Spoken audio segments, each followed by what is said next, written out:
اس کے باوجود بلوائی فتنہ پرور لوگ مختلف حوالوں سے مختلف انداز میں شرارتیں کرتے رہے. سیدنا عثمان غنی رضی اللہ تعالیٰ عنہ اپنے مکان کی چھت پہ گئے اور ان لوگوں کو مخاطب کر کے پوچھا کہ میں تم سے کچھ باتیں کرنا چاہتا ہوں اور تمہیں اس کا مجھے جواب دینا ہے. آپ نے فرمایا کہ یہ بتاؤ کہ آج 30 دن سے زیادہ دن ہو گئے ہیں پانی بند کیا تم لوگوں نے،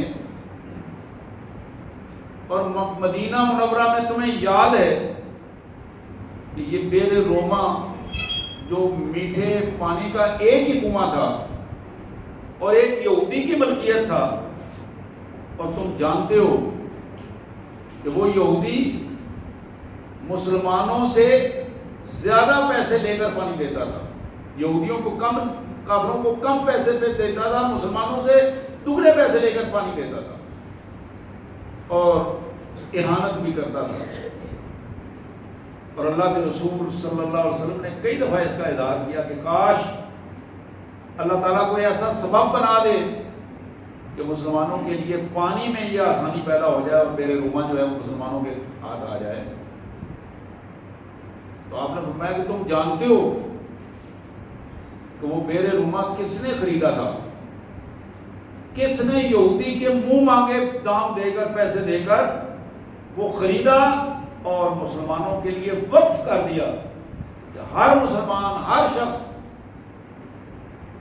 اللہ کی رضا کے لیے یہاں سے جتنا پانی چاہے جب چاہے وہ لے جا سکتا ہے. تو بتاؤ کہ وہ بندہ کون تھا جس نے یہ سارا کام کیا؟ تو انہوں نے جواب دیا بلا شبہ آپ ہی تھے، یہ آپ نے یہ کام کیا تھا آپ نے. اور آپ نے فرمایا کہ میں نے اپنی جیب سے کیا تھا، اپنا رزق حلال اس میں صرف کیا ہے. اور پھر فرمایا کہ تم بتاؤ وہ کنواں جو میں نے یہودی سے لے کر مسلمانوں کے لیے وقف کیا تھا، کیا آج میرا اس پہ اتنا حق بھی نہیں ہے کہ میں چند گھونٹ پانی اس میں سے پی سکوں؟ اور تم لوگوں نے وہاں اس کا پانی میرے اوپر بند کر دیا ہے. یہ سن کر وہ لوگ خاموش رہے، تصدیق کی لیکن اس سے آگے کوئی بات نہیں کی. آپ نے فرمایا کہ تم جانتے ہو جب اللہ کے رسول صلی اللہ علیہ وسلم مدینہ طیبہ میں تشریف لائے تو مدینہ طیبہ کی یہ مسجد جو مسجد نبوی ہے، اس کی زمین کس نے خرید کر اللہ کے نام پر وقف کی تھی؟ انہوں نے کہا جی آپ. بلا شبہ جناب عثمان نے فرمایا کہ میں نے اللہ کے فضل سے اپنی جیب سے اپنے حلال پیسوں سے یہ زمین خرید کر اللہ کی راہ میں مسجد نبی کے لیے وقف کر دی تھی. اس پر مسجد بنی. کیا تم بتا سکتے ہو کہ میرا اتنا استحقاق بھی نہیں ہے کہ آج اس مسجد میں جو میں نے جو زمین خرید کر وقف کی تھی اس مسجد میں 2 رکعت نماز کے لیے جا سکوں؟ تم نے میرا راستہ بند کر دیا ہے. حضرات یہ وہ باتیں تھیں جن کو احساس دلایا گیا ان لوگوں کو. اس احساس کے باوجود کہ ان کے سامنے یہ کھل کر یہ چیزیں آ گئیں، لیکن کیونکہ ذہن جب مسموم ہو جائیں اور قیادت بدترین افراد کے ہاتھ میں ہو اور ان کی پلاننگ کہیں اور چل رہی ہو، تو پھر نتیجہ یہ نکلتا ہے کہ کسی صورت میں درست نتائج سامنے نہیں آتے، ہمیشہ پھر فتنہ پروری اور فتنے کے نتائج سامنے آتے ہیں. جناب عثمان غنی رضی اللہ تعالیٰ عنہ کی شہادت ہوئی. شہادت والے دن روزہ تھا آپ کا اور آپ روزے سے تھے. تاریخ میں آتا ہے کہ آپ نے اپنی اہلیہ محترمہ سیدہ نائلہ سلام اللہ علیہ کو بلایا اور کہا میرے کپڑے لائیں، نیا سوٹ آج میں پہننا چاہتا ہوں. نئے کپڑے پہنے، خوشبو لگائی اور پھر قرآن مجید سامنے رکھا اور پڑھنے بیٹھ گئے اور کہا آج مجھے لگتا ہے کہ میری زندگی کا آخری دن ہے، آخری لمحات ہیں کہ آج مجھے نبی رحمت صلی اللہ علیہ وسلم کی زیارت ہوئی ہے اور اللہ کے رسول صلی اللہ علیہ وسلم نے فرمایا ہے عثمان آج تمہاری افطاری کا بندوبست ہم نے کیا ہے، آج تم ہمارے پاس آؤ گے اور آج تم افطاری ہمارے پاس کرو گے. مجھے یقین ہے کہ حضور صلی اللہ علیہ وسلم کا یہ اشارہ میری شہادت کی صورت میں ہے. حضرات یہ المیہ جو اس وقت ہوا یہ کوئی چھوٹا سا المیہ نہیں تھا، کوئی معمولی سی بات نہیں تھی کہ کسی مسجد کا خطیب یا مولوی جو ہے اس کو شہید کر دیا گیا.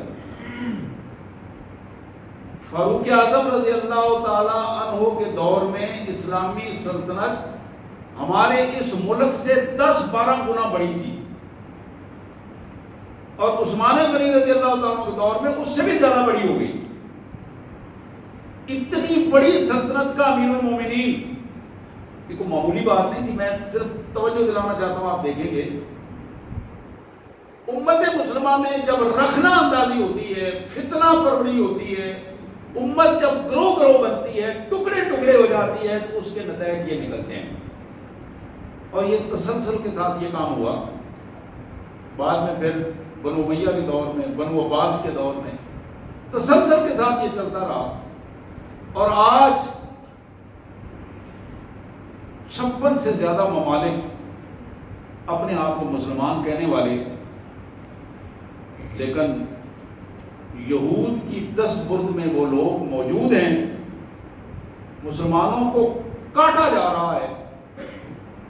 اس سے پہلے آپ جانتے ہیں ایک ایک ملک میں جہاں جہاں غلام حکمران موجود ہیں، امت کے لیے ایسے تعذیب خانے بنا دیے گئے ایک ایک ملک میں، ایک ایک جگہ پر. اور بالآخر آج فلسطین میں وہ واقعات ہو رہے ہیں کہ آدمی سن کر اگر اس کے اندر ذرہ برابر بھی انسانیت کی رغبت موجود ہے تو وہ بندہ اپنے ہوش و حواس کھو بیٹھتا ہے. یہ کیا ہو رہا ہے؟ چھوٹے چھوٹے بچوں کے ساتھ کیا ہو رہا ہے، خواتین کے ساتھ کیا ہو رہا ہے، بوڑھوں کے ساتھ کیا ہو رہا ہے. پانی کے قطرے کو ترستے ہوئے وہ ڈول لے کر وہ نیچے ٹوٹی کے کر رہے ہیں اور ایک ایک پانی کا قطرہ آ رہا ہے اور کبھی بند ہو جاتا ہے، کبھی ختم ہو جاتا ہے، کبھی آ جاتا ہے. تو میرے پیارے بھائیوں، یہ حالات کن کیفیات میں ہوئے؟ یہ حالات صرف اس وجہ سے ہوئے کہ امت مسلمہ نے ان لوگوں کو اپنا سربراہ چنا، ان لوگوں کے ہاتھوں میں اپنی تقدیر دی جو لوگ خاندانی طور پر نسل در نسل ان یہودیوں اور عیسائیوں کے غلام چلے آ رہے تھے. آپ تاریخ پڑھیں گے تو نظر آئیں گے مذہبی لوگ جو آج بڑے بڑے ادارے چلا رہے ہیں اور بڑا نام ہے بظاہر ان کا، ان کے دادا پردادا کو زمینیں الاٹ ہوئی صرف اس بنیاد پر کہ وہ اس دور کے حکمران انگریزوں کے کتے نہلانے اور ان کے لیے مختلف حوالوں سے خدمات کا بندوبست کرنے کے سلسلے میں انہیں یہ سب کچھ ملا. لیکن امت کے لیے ایک کام بھی کرنے کے لیے وہ تیار نہیں ہوئے. اور حقیقت یہ ہے کہ آخری بات میں آپ سے عرض کر رہا ہوں، یہ بالکل طے شدہ بات ہے کہ امت مسلمہ جب تک اپنی آپ کو پہچان کر میدان عمل میں نکل کر اپنے آپ منوائے ہی نہیں، عام آدمی جب تک اس احساس کو اپنے اندر پیدا نہیں کرے گا اس وقت تک امت ذلت اور رسوائی کی اتھاہ گہرائیوں میں گری رہے گی اور نتائج اسی انداز کے حاصل ہوں گے. اللہ سے دعا ہے اللہ تبارک و تعالیٰ اس احساس کو بیدار فرمائے اور ہمیں اپنی ذمہ داریوں کو ادا کرنے کی توفیق عطا فرمائے۔ وآخر دعوانا الحمد للہ رب العالمین۔